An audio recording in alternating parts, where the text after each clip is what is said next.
김태우에 대해서 감찰 수사 결과 해임의 중징계가 필요하다라고 하면서 그 사유를 김태우가 특감반 근무 시절에 건설업자 최모 씨에게 12차례에 걸쳐서 438만원의 골프 접대 등을 받았다. 그래서 정당한 이유 없는 향응수수 금지, 성실 품위 유지 의무 위반이다 이랬고, 또 김태우가 과기정통부 공무원의 비첩보를 생산하고 이를 통해서 이제 과기정통부를 군기 잡은 다음에 거기에 감사관실에 5급 사무관 신규 채용에 지원을 했다. 그러면서 유영민 장관에게 부탁해 개방형 5급 사무관을 신설하도록 한 뒤 자신이 이 채용 절차에 응해 사실상 합격자로 내정된 바가 있다. 그리고 건설업자 최 씨가 경찰 수사를 받던 중에 경찰청 특수수사과를 방문해서 수사 상황을 알아봤다라는 의혹도 있다. 그래서 이 최 씨에게 사건 무마해달라는 청탁을 받고 경찰 고위 간부와 접촉하기 위해 저녁 식사 약속을 하고 경찰청 특수수사과를 찾아가서 수사 개입을 시도했다. 자, 그리고 이 혐의 중에 네 번째, 이게 굉장히 중요한 이야기입니다. 이게 다른 거하고 연결되는 이야기예요. 주목을 해서 들어주세요. 작년에 5, 6월이면 문정권이 출범한 직후에 이제 청와대에 세팅이 되고 민정수석, 민정비서관이 생겼을 때 밑에 이제 무슨 반부패 비서관도 만들어서 적폐를 척결해서 다 잡아들입시다 뭐 이런 걸 짤 때, 그럼 특감반을 만들자 해서 이제 특감반을 뽑을 거 아닙니까? 그러니까 김태우는 대대로 역대 정권에서 특감반에 있었으니까 이번에도 들어가야 되겠다. 못 들어가면 자기가 무능해진 것처럼 되니까 이 특감반 인사청탁을 건설업자 최 씨를 통해서 했고, 최 씨는 또 다른 민간인에게 그의 프로필을 전달한 것으로 조사됐다. 자, 그러니까 최 씨가 문제가 됐을 때는 김태우가 최 씨를 알아봐줬다는 거고, 여러분들이 제가 여태까지 이야기했던 문제의 결정판을 이렇게 확인할 수 있어요. 그게 뭐냐면 건설업자 최 씨가 부산파 정치인들과 이렇게 밀접한 사이다라는 과거에 보도가 있지 않았습니까? 건설업자 최 씨가 조국 민정수석의 부산의 고등학교 선배라는 이야기도 있습니다. 자, 감찰본부가 김 수사관이 특별감찰반에 파견 갈 수 있도록 도와달라고 청탁을 했고, 최 씨도 인사청탁을 받고 한 민간인에게 문자로 김 수사관의 프로필을 보냈다라고 한 거예요. 그러면 그 민간인은 누구겠어요? 문정권에 들어가지는 않았지만은 부산파에서 핵심으로 있는 사람이 아니었겠느냐. 자, 그런데 최 씨가 누구기에 김 수사관이 바보가 아닌데, 김태우가 적어도 저 사람이면 내 청와대에 보내는 것 정도는 해줄 수 있을 거다 이렇게 생각을 했을 거고, 실제로 청와대에 들어갔잖아요. 그러면 검찰 수사관 한 명을 지난 이명박 박근혜 정권에서 해서 빼따가게 봐서 그때 있었던 놈들은 안 된다 할 건데, 김 수사관이 들어간 거는 채가 그런 정도의 부탁을 들어줄 만한 위치에 있었다라는 말을 의미하는 거 아니겠습니까? 자, 그런데 김 수사관이 최에 대해서 상당히 그걸 해줄 만한 사람이다라고 생각해서 했을 건데, 감찰본부는 김 수사관이 프로필을 줬다라는 민간인을 조사하지 않았다는 거예요. 김 수사관 비위를 조사하는데 그 민간인 조사가 필요하지 않았다. 눈여겨볼 만한 사람은 아니다라고 했습니다. 자, 여기에 이제 비밀의 핵심이 있다는 거예요. 이제 줄줄이 사탕으로 엮여 넣을 수 있는 부분을 끄는 거죠. 사실 정상이라면 이 건설업자 최 씨가 민간인 누구한테 부탁을 해서 민간인이 또 청와대에 이야기를 했는가까지 다 확인을 해야 청탁이 실제로 집행되었는가 집행되지 않았는가를 완료하는데, 건설업자 최 씨한테 부탁했고 최 씨는 민간인한테 문자 보냈다는 것만을 가지고 김태우가 인사청탁을 최 씨한테 했다고 김태우 비 4개 중에 하나로 확정한다는 것은 그거는 있을 수 없는 이야기다. 그런데 공교롭게 김태우가 청탁을 한 최 씨가 조국 민정수석과 부산 해강고 동문이라는 거예요. 최 씨가 조국의 고교 선배라는 것을 알고 있었기 때문에 기회만 되면 특감반에 과거에서 근무해서 자격이 충분하니까 홍보해 달라고 김태우가 최한테 메시지를 보냈다. 이렇게 그게 전부다라고 김태우는 이야기를 합니다.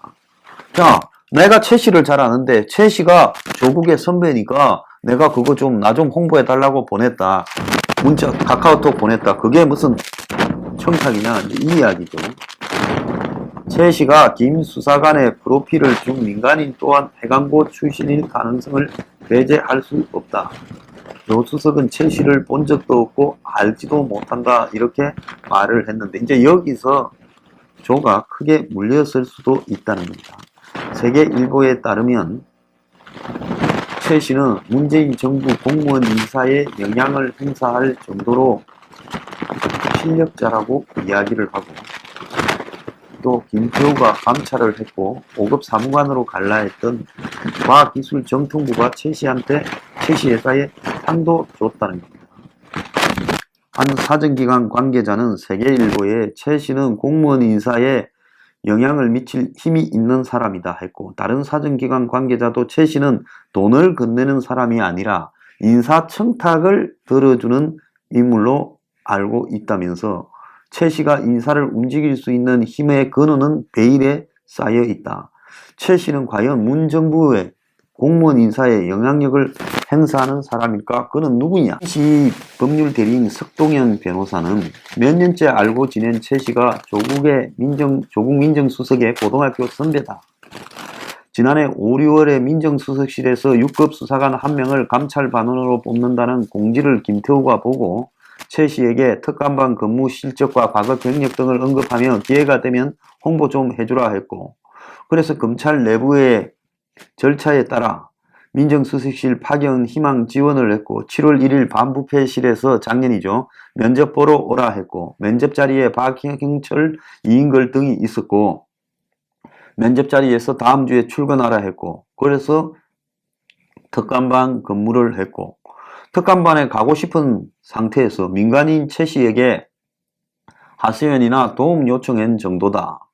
구체적으로 어떻게 해달라 한 게 아니라 특감반 파견을 희망을 부탁한 정도다라고 이야기하며 이걸로 청탁을 했다고 생각하지 않는다.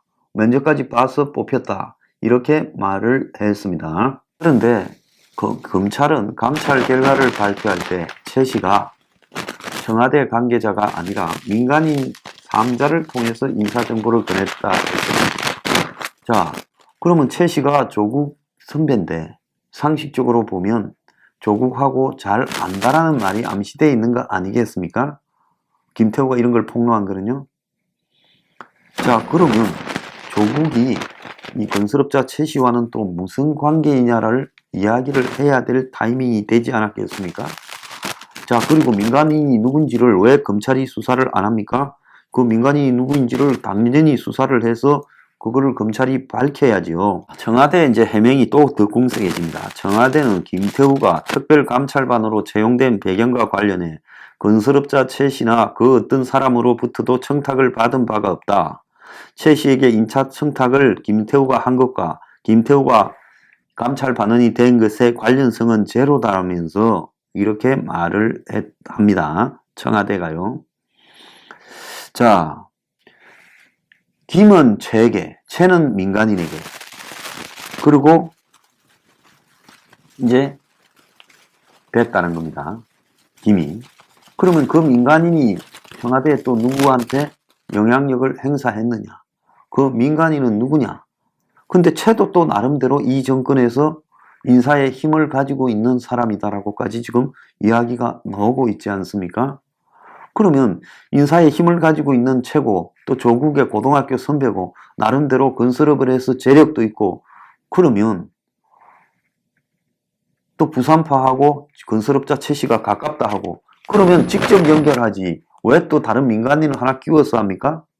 그것도 웃기잖아요. 이쯤 되면 서로 잘 알만한 사이 아니겠어요? 애당초 이 사건의 초기에 보면 김태우와 그 지인 건설업자 최 씨가 정부 실세 부산 출신 인사들 이 라인 부산파와 특별한 친분이 있다라는 부분을 그때 제가 여러 차례 말씀을 드린 바가 있습니다. 그래서 전체적으로 보면 김태우가 최 씨에게 이야기를 하고 또 최 씨는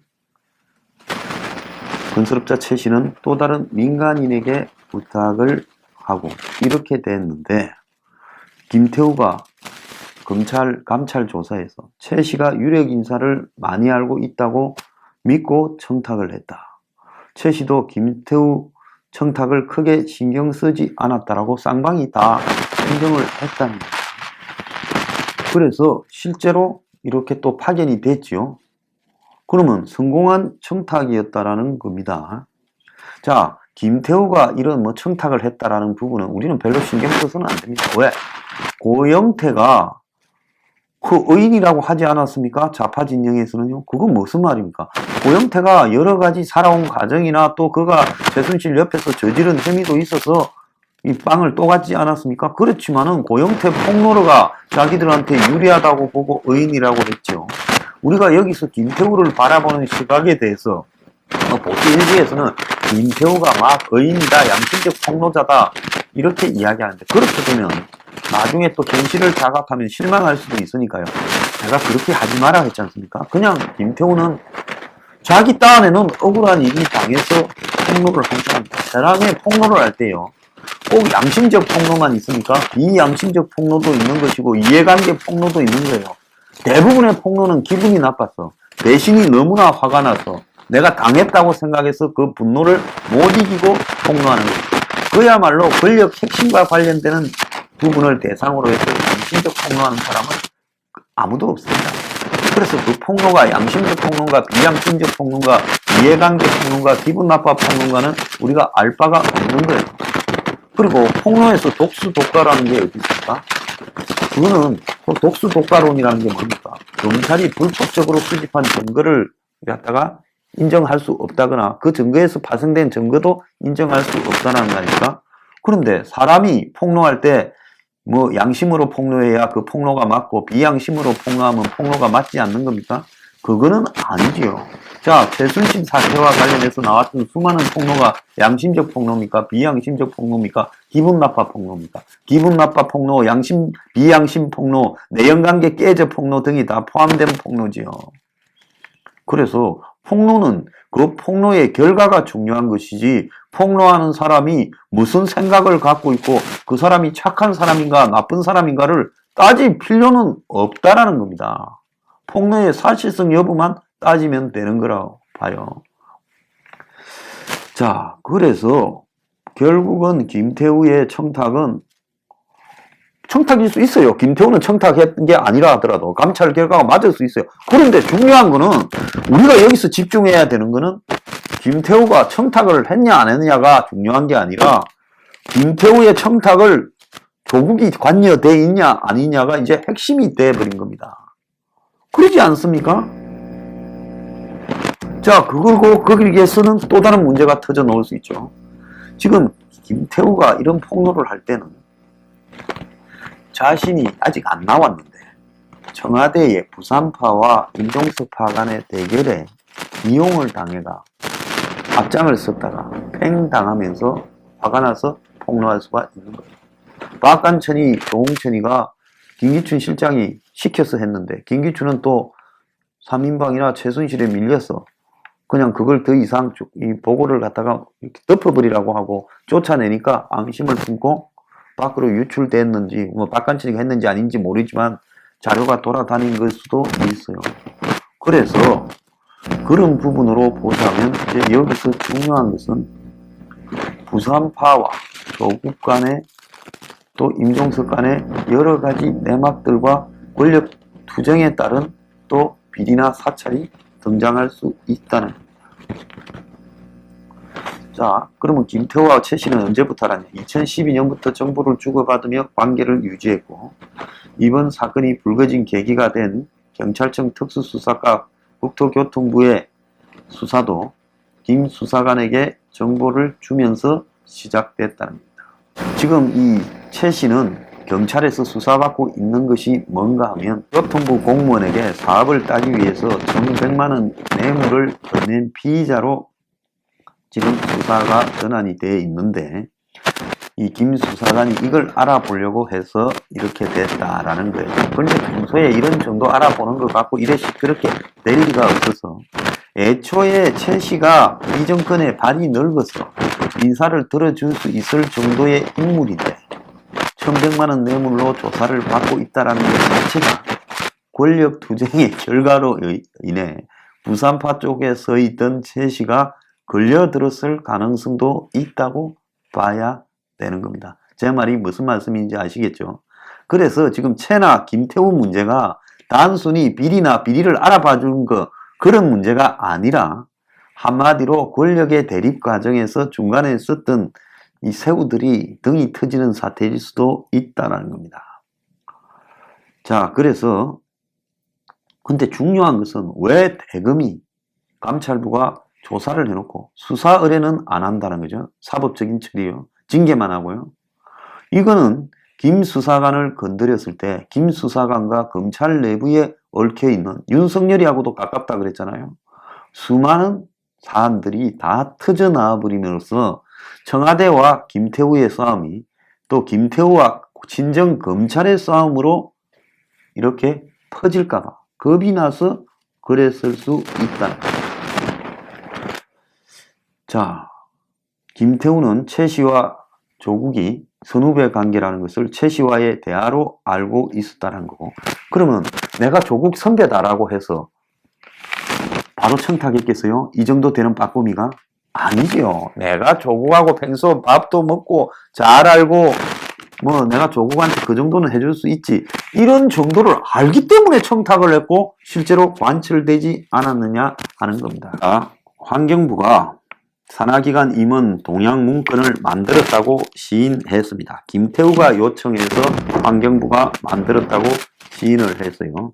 자, 이것도 또 좀 웃기는 이야기인데, 처음에는 그 잡아떼다가 말을 바꿔서 그런 문서를 작성한 일도 없고 보고하거나 전달한 일도 없다 했던 환경부가 이제 어제사 환경부가 전혀 끝까지 잡아떼면 이제 청와대가 당하니까 아마 뭐라 했는가, 환경부가 말을 바꿔서 자신들이 그걸 만드는 것은 사실이다. 그런데 김태우가 환경부와 산하기관 동향을 파악해달라는 요청을 해서 문건을 작성했다.